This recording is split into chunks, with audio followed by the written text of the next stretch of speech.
Halo guys, di video ini kita akan bahas 8 hal penting yang mesti kalian ketahui sebelum membeli sebuah akuarium.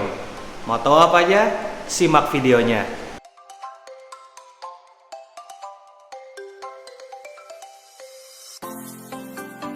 Oke, yang pertama mengenai ukuran akuarium. Untuk ukuran akuarium ada dua hal yang harus kalian pertimbangkan. Pertama, kalian harus menentukan ikan apa yang kalian ingin pelihara atau ikan apa yang bisa dipelihara di akuarium kalian. Maksudnya gimana? Jadi gini, pada prinsipnya idealnya itu panjang akuarium itu 3 kali panjang ikan ukuran dewasa, dan lebar akuarium itu 1,2 panjang ikan ukuran dewasa. Kita ambil contoh ini. Ini akuarium panjangnya 1 meter, lebar 50, tinggi 50. Idealnya ikan yang bisa dipelihara di akuarium dengan ukuran seperti ini adalah ikan yang maksimum size-nya sekitar 35 sampai 40 cm paling mentok. Misalnya, "Bang, gua mau pelihara ikan arwana." Arwana itu kan rata-rata maksimum size-nya kalau Asian arwana ya, seperti red tail golden, kemudian super red, itu kan di 65-70 cm. Cobalah kita ambil 70 cm. Berarti panjang akuarium itu idealnya sekitar 2 meter sampai 2,1 meter dan lebarnya sekitar 80, 75 sampai 80. Nah, kebayang ya yang gue maksud gimana cara menentukan ukuran akuarium. "Bang, gue udah terlanjur nih punya akuarium ukurannya sekian kali sekian." Ya berarti kalian tinggal hitung mundur. Panjang akuarium kalian dibagi 3 dan lebar akuarium kalian dibagi 1,2. Itulah range kurang lebih maksimum size ikan yang bisa kalian keep di sana. Oke guys, hal kedua yang harus kalian ketahui sebelum membeli akuarium. Jadi ada 3 jenis kaca yang umum di pasaran untuk membuat akuarium ya. Itu adalah kaca anyelit, kaca tempered, dan juga kaca laminate. Nah, apa yang membedakan ketiga kaca ini? Itu dari bagaimana kaca itu diproses atau dibuat. Kalau kaca anyelit itu seperti kaca biasa. Ini gue pakai kaca biasa. Nah, kalau kaca tempered, kekuatannya itu bisa 5 atau 7 kali lipat lebih kuat dibanding kaca biasa. Kemudian kalau kaca laminate itu prinsipnya adalah 2 kaca yang dibentuk menjadi satu dengan menggunakan PVB. Nah, kekuatan laminate ini jauh lagi lebih kuat dibanding dengan kaca tempered, sehingga banyak akuarium besar itu menggunakan laminate tempered. Nah, misalnya kalian pernah dengar gua pakai kaca laminate tempered 12+12 mili. Maksudnya gimana? Berarti kaca tempered 12 mili dikasih PVB di tengahnya, kemudian dikompres dengan 12 mili lagi. Jadi kayak dibuat hamburger gitu, kayak dibuat sandwich. Nah, itulah istilah laminate tempered. Nah, kalau misalnya kaca laminate biasa, ya berarti kaca biasa yang dilaminate. Itu aja yang membedakan. Untuk akuarium kecil biasanya sih kaca biasa udah cukup ya. Kaca tempered biasanya untuk akuarium yang ukurannya lebih besar. Karena nggak ada gunanya membuat akuarium kecil dengan menggunakan kaca tempered. Kecuali akuariumnya itu mau didesain melengkung-melengkung, nah itu kalian bisa menggunakan kaca tempered. Karena tempered itu kan pabrikan, kalian bisa request ke pabrik bentuk akuariumnya seperti apa. Cuma kalau ukuran akuarium standar dan juga kecil, kalian cuma buang-buang uang kalau ngebuatnya itu pakai kaca tempered. Kaca biasa aja udah cukup.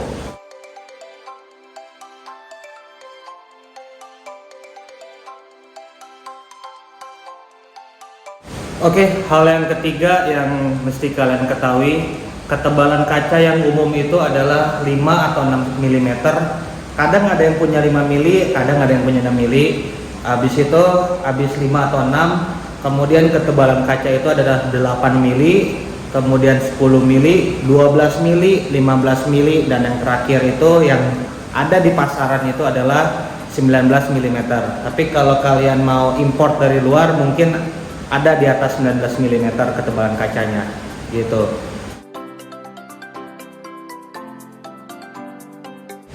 Oke, hal berikutnya yang mesti kalian ketahui sebelum membeli akuarium.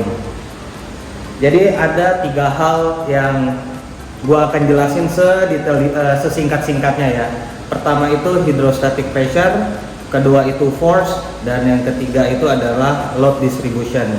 Jadi hydrostatic pressure itu adalah tekanan oleh fluida atau fluid. Nah, hydrostatic pressure itu dipengaruhi oleh tinggi. Jadi semakin tinggi akuarium kalian atau semakin tinggi airnya, semakin besar juga hydrostatic pressure-nya. Gua nggak akan jabarin panjang lebar karena nanti ya yang ngerti-ngerti, yang enggak juga itu pelajarannya udah fluid mekanik ya.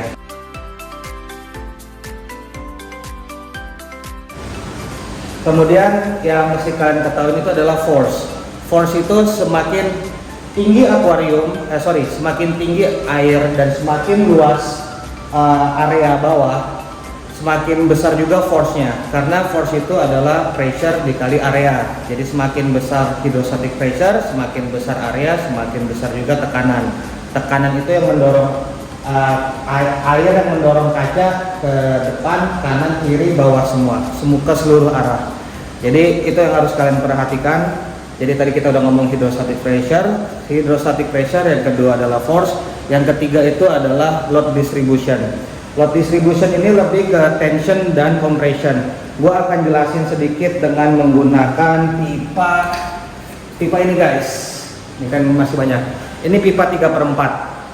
Ntar ya gua. Oke, untuk tension dan compression gua akan buat ilustrasi. Anggap ini kaca guys.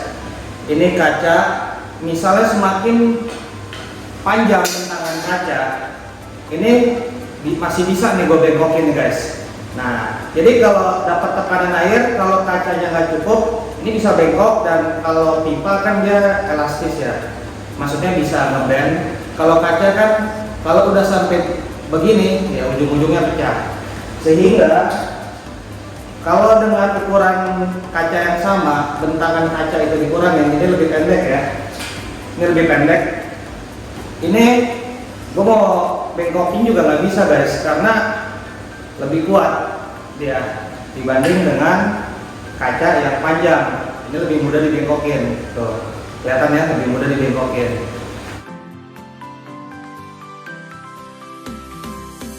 Nah, makanya kalau kalian lihat banyak kolam-kolam atau megatank lah yang sekarang banyak disebut, kenapa pakai tiang tengah? Itu untuk mengurangi bentangan sehingga dapat menghemat baja. Gitu guys. Itu yang kita bilang dengan tension dan compression. Berikutnya itu mengenai penggunaan sabuk di akuarium. Yang gua tahu ya, itu mayoritas akuarium di atas 1,5 meter itu udah menggunakan sabuk atas. Yang dimaksud dengan sabuk itu ini guys. Ini adalah yang kita bilang dengan sabuk. Nah, jadi ini membantu untuk menahan kaca. Nah, jadi kan tadi kita udah ngomongin sekilas mengenai tension dan compression. Jadi dengan menggunakan sabuk, dia menjaga bagian atas ini supaya tidak melengkung ke sini. Kalau nggak pakai sabuk dan kekuatan kacanya ini tidak sanggup menahan dorongan air, dia akan ngebengkok dan akhirnya kaca pecah. Tapi kalau dengan sabuk ini membantu menahan biar kaca ini ngegigit gitu bahasanya guys. Nah, untuk pemasangan sabuk ini juga dipengaruhi oleh ketebalan kaca. Jadi misalnya ini kan akuarium gua tadi menggunakan kaca 8 mili. Misal nih gua pakai kaca 12 mili untuk akuarium 1 meter. Mungkin nggak perlu pakai sabuk guys. Tapi kan jadi harganya jadi lebih mahal karena harga kaca 12 mili itu ya lebih mahal dibanding kaca 8 mili.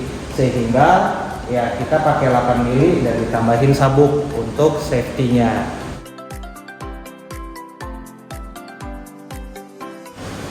Oke, yang keenam gua mau bahas sedikit mengenai cara ngebolongin kaca.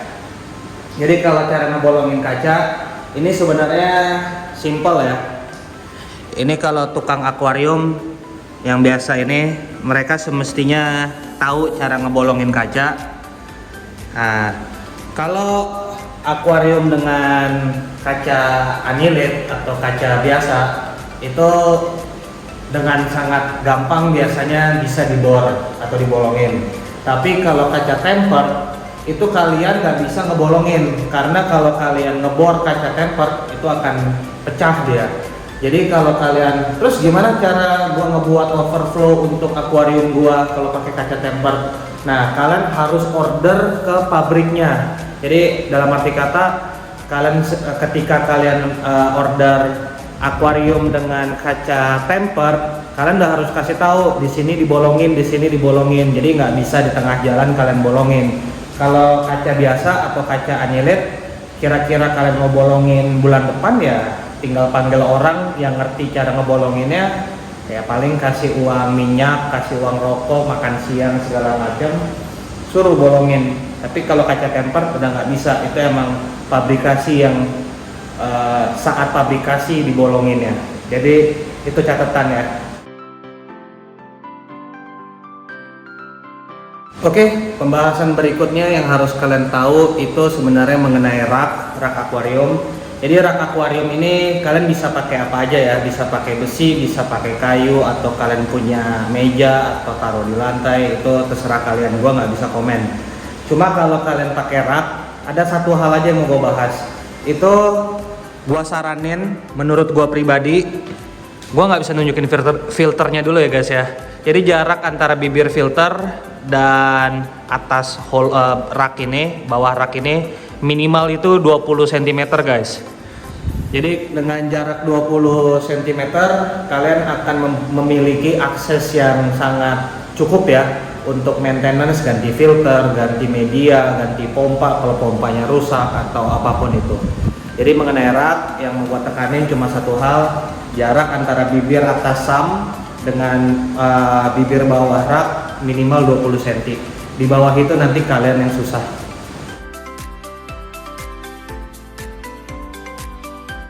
Oke, ini pembahasan yang terakhir. Ini mungkin lebih ke kawan-kawan yang sedang membuat akuarium besar dan menggunakan kaca laminate.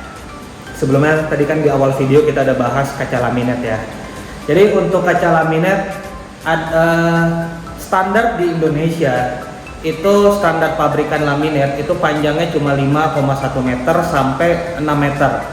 Jadi kalau kalian mau membuat akuarium yang panjangnya lebih dari 6 meter, ya kemungkinan besar kalian udah harus menggunakan akrilik karena standar di Indonesia 6 meter. Kalau kalian mau import dari luar negeri bisa di atas 6 meter, cuma harganya kan udah gila. Jadi ini sebenarnya informasi tambahan aja. Kaca laminate di Indonesia standarnya 5,1 sampai 6 meter. Beda-beda pabrikan, beda-beda maksimum panjangnya. Kemudian kalau kalian menggunakan kaca laminate, hati-hati dengan namanya bubble trap. Jadi pas saat proses laminate mungkin prosesnya itu nggak clean ya, nggak bersih, sehingga nanti ada bintik-bintik udara yang terjebak saat proses laminate. Nah, pastikan kalau kalian membeli kaca laminate, pastikan minta garansi free bubble trap ke penjualnya. Nah, itu yang harus kalian pastikan. Soalnya kalau penjualnya bandel, nanti yang ada bubble trapnya dikasih ke kalian. Karena pada prinsipnya kaca laminate yang ada bubble trap itu kaca reject. Itu sebenarnya informasi tambahan bagi kawan-kawan yang ingin menggunakan kaca laminate. Itu harus paling penting diperhatikan. Oke guys, jadi episode ini kita emang bahas detail mengenai apa yang kalian harus ketahui sebelum membeli akuarium. Jadi kita lebih bahas mengenai kaca. Gua buat video ini emang satu topik satu video, jadi biar lebih spesifik, nggak kemana-mana. Video berikutnya gua akan bahas mengenai filter, dan jangan lupa untuk subscribe bagi yang belum, nanti ketinggalan video gua. Yang jelas kita akan bahas gimana settingan filter biar nggak ribet. Oke, see you guys in my next video. Bye bye.